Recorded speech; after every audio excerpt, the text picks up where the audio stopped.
Ricardo Montero, l'un des hommes les plus riches et influents du pays, s'est figé au beau milieu du restaurant le plus luxueux de la ville, observant, impuissant, sa propre vie se transformer sous les yeux de dizaines de témoins silencieux. Sa respiration s'est bloquée lorsqu'il a vu Diane Silva, la seule serveuse noire du lieu, s'agenouiller devant son fils handicapé, Léo, et lui tendre la main. Le restaurant s'est arrêté. Aucun couvert ne bougeait, aucun verre ne tintait. Et puis cela s'est produit. Léo, avec ses appareils métalliques grinçants, a fait un pas hésitant et a entraîné Diane au centre de la salle, comme si sa limitation physique n'était plus un obstacle, mais un drapeau silencieux de résistance et de courage. Le geste était si inattendu que personne n'a eu le temps de l'empêcher. Ricardo n'oublierait jamais ce son. Pas celui des applaudissements qui ne sont jamais venus, mais celui de la respiration collective que tous, dans le restaurant, ont retenu, comme si le monde s'était arrêté à cet instant précis. Le gérant, Bastos, a tenté d'intervenir, sa voix tranchante et brusque ordonnant à Diane de s'éloigner, à Léo d'être maîtrisé, à la scène de cesser avant que le prestige de l'établissement ne soit terni à jamais. Mais elle, avec une sérénité qui semblait défier l'ordre naturel du pouvoir et de la peur, a simplement souri, retiré son tablier et, devant tout le monde, a dansé avec le garçon. Ricardo Montero, habitué à diriger des corporations entières d'un seul mot, n'a rien pu dire. Il s'est senti petit, vulnérable, exposé, des sensations qu'il avait soigneusement évitées depuis la mort d'Elisa, sa femme, et l'accident qui avait laissé Léo avec une mobilité réduite. Le monde qu'il avait construit pour protéger son fils, entouré des meilleurs spécialistes, des équipements les plus modernes et d'une bulle de soins, semblait fragile, inutile, face à la spontanéité d'une serveuse qui avait eu le courage d'accepter une invitation à danser. À cet instant, Ricardo ne le savait pas encore, mais la vie de Diane allait également changer à jamais.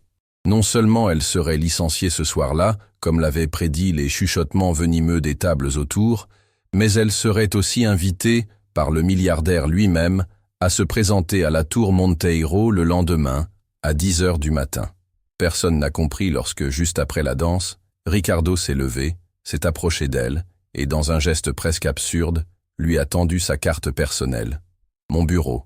Demain. 10 heures. » La main de Diane a tremblé en prenant la carte, mais son regard est resté ferme, soutenant l'intensité de celle qui, pendant des années, avait appris à survivre à l'invisibilité. Et c'est ainsi, avec ce premier mouvement inattendu, une invitation qui semblait à la fois une menace et une opportunité, que débuta une histoire qui ne serait pas racontée en une des journaux ou dans des rapports d'entreprise, mais dans les yeux d'un garçon qui, pour la première fois depuis l'accident, s'est senti le protagoniste de sa propre vie. Le lendemain matin, Diane a pris une profonde inspiration en traversant le hall de verre et de marbre de la tour Montero, vêtue de ses plus beaux vêtements, bien qu'elle sût qu'ici, dans cette sphère de pouvoir, ses habits, son origine et même son histoire seraient lus avec le même mépris silencieux que des clients comme Ricardo Monteiro lui témoignaient habituellement au restaurant. Mais elle n'avait pas peur. Elle ressentait de la détermination. 5 ans à travailler comme serveuse, 2 services, 3 emplois simultanés, et malgré tout, elle avait fondé, avec sa sœur Zara, Passos Livre, un petit centre communautaire proposant des cours de danse adaptés pour les enfants handicapés, mais qui, comme elle le savait, était sur le point de fermer faute de financement. En montant dans l'ascenseur aux parois miroirs jusqu'au 18e étage, Diane s'est préparée à ce qui allait arriver. Elle n'était pas naïve. Elle savait que des hommes comme Ricardo Montero n'invitaient pas des serveuses sans des raisons très claires. Lorsqu'elle est entrée dans la salle d'attente, elle a été accueillie par Valeria, une secrétaire froide et élégante, qui n'a pu s'empêcher de commenter. « Il vous a fait licencier, n'est-ce pas ?» Diane a souri sans répondre, laissant le silence parler pour elle.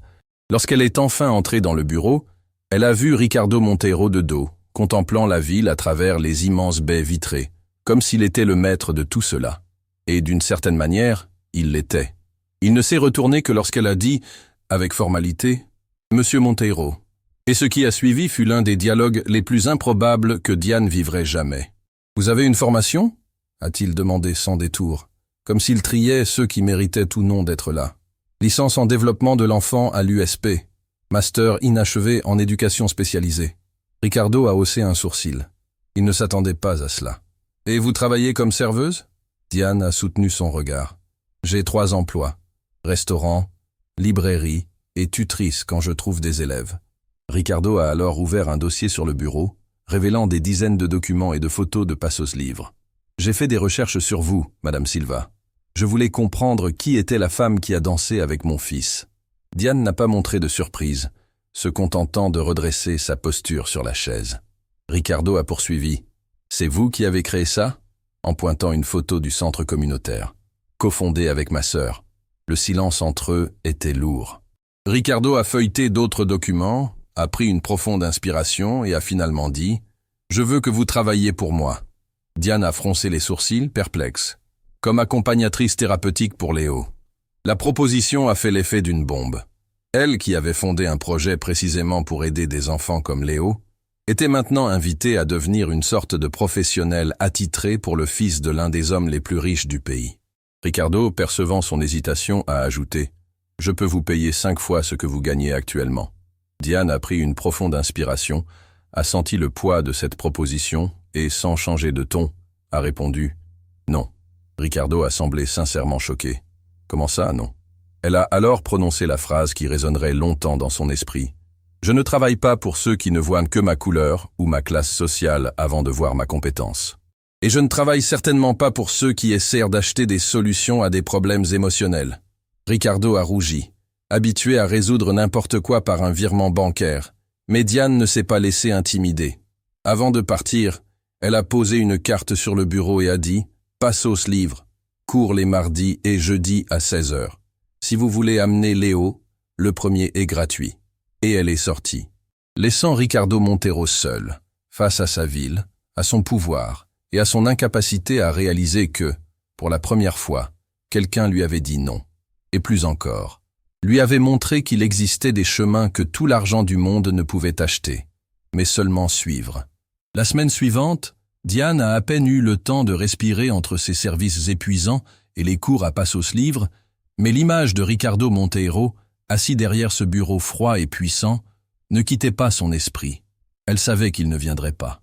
Les hommes comme lui ne se mêlaient pas à des endroits comme celui-ci.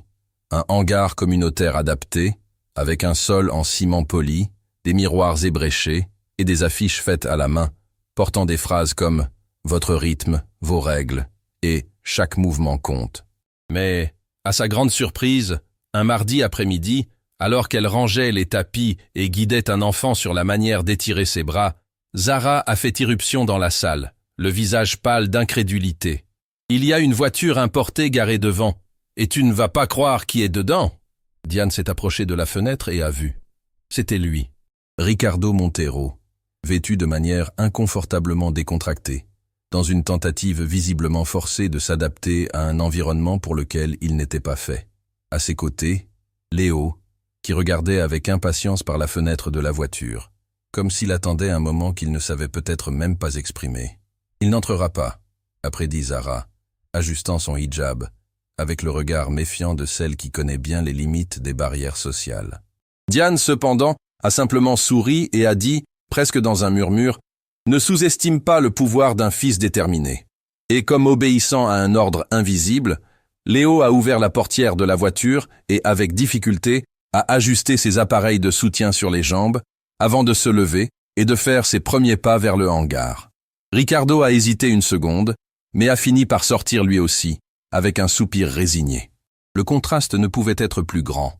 Le milliardaire, habitué aux salles de réunion avec des sols en marbre et des lustres en cristal, marchait maintenant sur le ciment usé d'un centre communautaire modeste, où des enfants avec des limitations motrices s'efforcèrent de faire des pas incertains, mais courageux. Diane les a accueillis avec un sourire tranquille. « Monsieur Montero, Léo, bienvenue. » Léo a immédiatement été fasciné par ce qu'il voyait.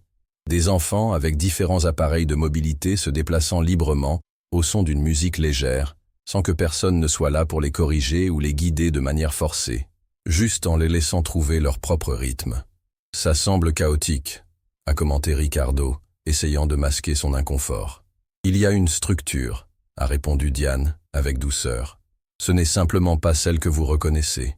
Elle s'est alors agenouillée pour parler à Léo. « Tu veux participer ?» Le garçon a hoché la tête, mais a d'abord regardé son père, qui a hésité. Finalement, il a dit « Vas-y, je serai juste là. » Alors que Diane guidait Léo vers le groupe, Zara s'est approchée de Ricardo et, lui offrant une chaise, a commenté « Le premier jour est toujours le plus difficile. Pour les parents, pas pour les enfants. » Ricardo a esquissé un demi-sourire, mais son regard révélait plus de désarroi que d'amusement. « Ce n'est pas une thérapie, » a-t-il affirmé, presque comme une accusation défensive. « J'ai engagé les meilleurs spécialistes pour Léo. » « Et comment cela a-t-il fonctionné pour lui ?» a demandé Zara avec douceur. Avant que Ricardo ne puisse répondre, la porte du studio s'est ouverte, et une figure qu'il ne connaissait que par son nom et des emails rejetés est entrée. Une femme aux cheveux gris tressés, s'appuyant sur une canne ornée. Sa présence, bien que discrète, était incontestablement imposante. « Docteur Eliana Matos », a murmuré Zara à Ricardo. La neuroscientifique renommée, spécialisée en plasticité cérébrale et retraitée de l'USP, s'est approchée des enfants, saluant plusieurs d'entre eux avec affection, avant de finalement remarquer Ricardo.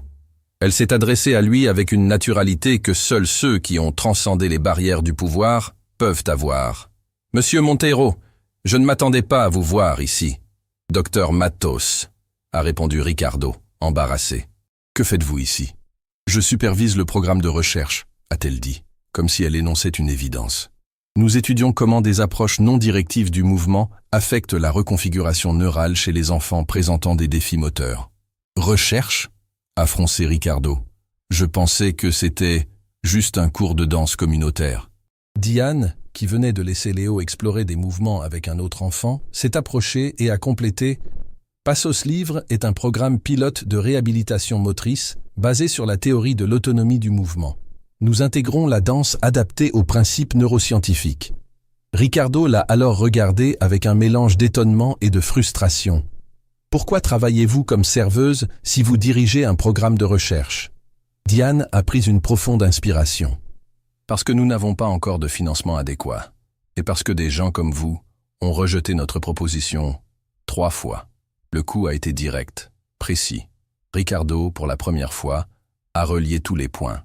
La proposition de recherche qu'il avait rejetée sans même la lire attentivement, la présence du docteur Matos, la connexion entre Diane et le programme. Vous étiez l'assistante du docteur Matos dans cette proposition. Co-auteur, a corrigé le docteur. Matos avec un sourire de fierté. Diane a un master inachevé parce qu'elle a dû abandonner ses études pour s'occuper de sa sœur, mais son travail théorique est innovant.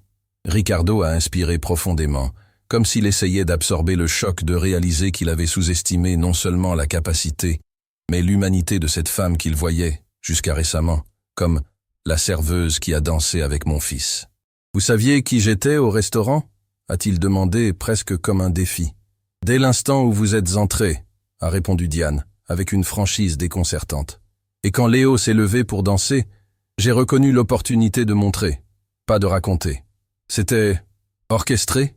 a demandé Ricardo, encore sous le choc de cette avalanche d'informations. « Absolument pas », a répondu Diane, avec fermeté. Léo a choisi de se lever. J'ai choisi de suivre. Avant qu'il ne puisse continuer, un groupe de journalistes est entré discrètement dans le studio, attiré par l'annonce d'une nouvelle approche thérapeutique publiée dans un article scientifique. Ricardo s'est immédiatement crispé, lançant à Diane un regard accusateur. Deuxième partie du plan.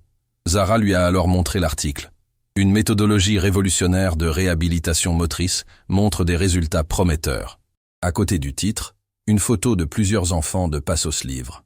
« Nous avons publié nos premiers résultats aujourd'hui », a expliqué le docteur Matos sereinement. « Et nous avons invité la presse. » Ricardo a alors murmuré d'un ton bas et glacial. « Vous avez utilisé mon fils pour un coup de relations publiques. » Diane l'a alors conduit dans une salle adjacente, où des photos de dizaines d'enfants ornaient les murs, chacune accompagnée de statistiques de progrès. Sur le dernier mur, il y avait un cadre vide. « Qu'est-ce que c'est ?» a demandé Ricardo. « Notre avenir », a répondu Diane, avec un regard calme. « Le centre de réhabilitation complet que nous pourrions construire, si nous avions les ressources. 500 enfants par an, au lieu de 50. » Ricardo a passé une main sur son visage, comme s'il tentait de se ressaisir. « Vous avez tout orchestré, la danse, la rencontre, m'amener ici, le jour de la presse. Diane a alors prononcé la phrase qui scellerait cet instant. J'ai vu une opportunité, et je l'ai saisie. Il y a 4 mois, quand vous avez annulé notre réunion sans même lire la proposition, j'ai promis à moi-même que je trouverais un moyen. Avant que Ricardo ne puisse répondre, Zara a fait irruption dans la salle. C'est Léo. Tous deux ont couru jusqu'au studio. Là, au centre de la salle, entouré des autres enfants, se tenait Léo, qui avait retiré l'un de ses appareils et tentait, avec un effort visible, de s'équilibrer avec un seul support. Le silence était absolu. Tous observaient, comme si le monde s'était arrêté une fois de plus. « Léo !» s'est exclamé Ricardo, s'avançant, mais Diane l'a retenu avec douceur. « Attendez. Observez. » Et alors, devant tout le monde, Léo a pris une profonde inspiration, s'est concentré, et à la stupéfaction de son propre père, a fait un pas complet, sans soutien total, petit, instable, mais entièrement le sien. Les enfants ont applaudi, les flashs ont crépité, et Ricardo, pour la première fois en des années, a senti une larme se former dans ses yeux. C'est pour cela que nous avons créé Passos Livre, a murmuré Diane à ses côtés. Ce n'est pas une question de pas parfait, mais de premier pas, par soi-même. Ricardo Monteiro est resté immobile, le regard fixé sur Léo, alors que les applaudissements résonnaient encore dans l'espace improvisé du hangar. C'était comme si toutes les certitudes qu'il avait accumulées au fil de sa vie s'étaient brisées, avec le son métallique des appareils de soutien de son fils touchant le sol. Ici, il n'y avait ni actionnaire, ni conseiller, ni contrat milliardaire. Juste un père, un fils et une femme qui avaient osé croire qu'un simple pas de danse pouvait être le début d'une révolution silencieuse. Et puis, devant les caméras, les journalistes et les regards attentifs, Ricardo a fait quelque chose que personne, pas même Diane, n'attendait. Il s'est tourné vers les journalistes et, avec une sérénité presque déconcertante, a déclaré « Savez-vous ce qui est le plus difficile pour quelqu'un dans ma position ? Admettre qu'il avait tort. » Le silence qui s'est installé était absolu.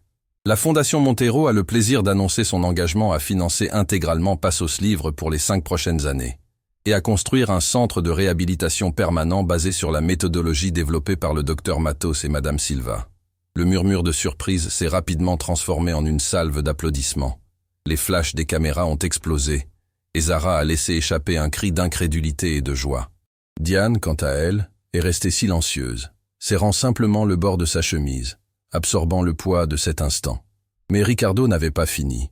Il s'est de nouveau tourné vers elle et, avec un regard ferme, a ajouté « À une condition, que Madame Silva conserve une autonomie totale sur le programme et sa méthodologie, sans interférence corporative. » Le choc s'est affiché sur tous les visages présents. Un milliardaire cédant le contrôle, reconnaissant qu'il y a des choses que l'argent ne peut définir. Diane a simplement hoché la tête, avec un sourire contenu, consciente que cette victoire n'était pas seulement la sienne, mais celle de tous les enfants qui, comme Léo, n'avaient jamais été vus comme les protagonistes de leurs propres histoires. 3 mois plus tard, les bulldozers dégageaient déjà le terrain destiné au nouveau centre de réhabilitation Passos Livre. Le projet n'était pas le plus luxueux que la Fondation Monteiro ait jamais financé, mais il était, sans conteste, le plus innovant. Chaque espace avait été conçu avec les contributions directes des enfants et de leurs familles. Diane supervisait fréquemment les travaux, mais jamais seule. Léo apparaissait régulièrement, tantôt curieux des avancées du chantier, tantôt simplement pour rendre visite aux amis qu'il s'était fait à Passos Livre. Et, à la surprise générale, Ricardo était également présent, discrètement, sans annonce, sans éclat, mais toujours attentif, absorbant silencieusement tout ce que cet endroit représentait. Un après-midi, alors qu'ils examinaient les plans du nouveau centre, Diane n'a pu s'empêcher de provoquer « Je n'aurais jamais pensé que vous viendriez vraiment aux réunions du conseil. » Mais Ricardo, appuyé sur une table en bois improvisée, a esquissé un demi-sourire fatigué. « Je n'aurais jamais pensé devoir étudier la neuroplasticité à 50 ans. » Devant lui, une pile d'articles scientifiques, tous annotés de post-it. Diane l'a observé avec une curiosité sincère. « C'est une partie de votre pénitence publique, ou vous vous en souciez vraiment ?» Ricardo a soupiré, a passé une main dans ses cheveux et a répondu sans détour. Léo a demandé à retirer son 2e appareil la semaine dernière. Diane a souri, sachant exactement de quoi il parlait. « Je sais, il me l'a dit. » Ricardo a hoché la tête, avec un regard mêlant encore admiration et surprise. La kinésithérapeute précédente disait que ce serait impossible avant au moins 2 ans. Diane a pointé une photo épinglée sur un tableau, montrant Léo s'équilibrant avec une seule béquille. Il progresse plus vite que toutes les prévisions médicales traditionnelles. Ricardo est resté silencieux quelques secondes, contemplant l'image de son fils avec une expression mêlant fierté et culpabilité. Puis il s'est soudain tourné vers Diane. « Pourquoi n'avez-vous jamais accepté mes excuses ?» Diane a levé les yeux lentement, le fixant avec la même fermeté qu'elle avait maintenue depuis cette nuit au restaurant. « Parce que vous ne vous êtes jamais excusé. » Ricardo a semblé confus, mais elle a complété. « Vous avez redirigé des ressources, changé des politiques, financé notre programme. Mais ce n'est pas une excuse. C'est une compensation. » Ricardo a hoché la tête lentement, assimilant ces mots qui, bien que simples, portaient un poids monumental. « Juste », a-t-il murmuré, plus pour lui-même que pour elle. Lors de la cérémonie d'inauguration, 6 mois plus tard, le contraste avec cette nuit initiale ne pouvait être plus frappant. L'immense espace adapté était vibrant, rempli d'enfants avec différents types d'appareils de mobilité, tous se déplaçant librement, créant des chorégraphies spontanées qui défiaient et, en même temps, célébraient leurs limitations. Au centre de la salle, Léo, n'utilisant désormais qu'un léger support à la jambe gauche, dirigeait une petite présentation avec 3 autres enfants. Ses mouvements étaient encore limités, mais ils s'écoulaient avec une confiance qu'aucun spécialiste n'aurait osé prévoir. Ricardo, observant de loin, est resté immobile, les mains croisées, sans intervenir. Diane s'est approchée silencieusement et a commenté « Il n'a plus besoin que vous le teniez ». Ricardo a esquissé un léger sourire et a répondu « Non, mais il a encore besoin que je sois là. Une différence cruciale. » Se tournant vers elle, il a dit simplement « Merci ». Diane a incliné la tête, méfiante. « Pourquoi exactement ?» Ricardo l'a alors regardé directement. « Pour m'avoir appris à suivre. » À cet instant, un journaliste s'est approché, caméra à la main. « Monsieur Monteiro, que ressentez-vous en voyant les progrès de votre fils ?» Ricardo a regardé Léo, qui aidait maintenant une fillette plus jeune à trouver son équilibre, et a répondu « Fierté, pas pour ce qu'il a surmonté, mais pour ce qu'il a créé pour les autres. » Le journaliste a alors conclu « Et quelle est la plus grande leçon que vous avez apprise dans ce parcours ?» Ricardo Monteiro, l'homme connu uniquement pour son pouvoir financier, a regardé directement la caméra et, avec une sérénité transformatrice, a déclaré que les vrais leaders ne sont pas ceux qui guident les autres sur le chemin qu'ils croient être le bon, mais ceux qui ont le courage de suivre quand quelqu'un leur montre un meilleur chemin.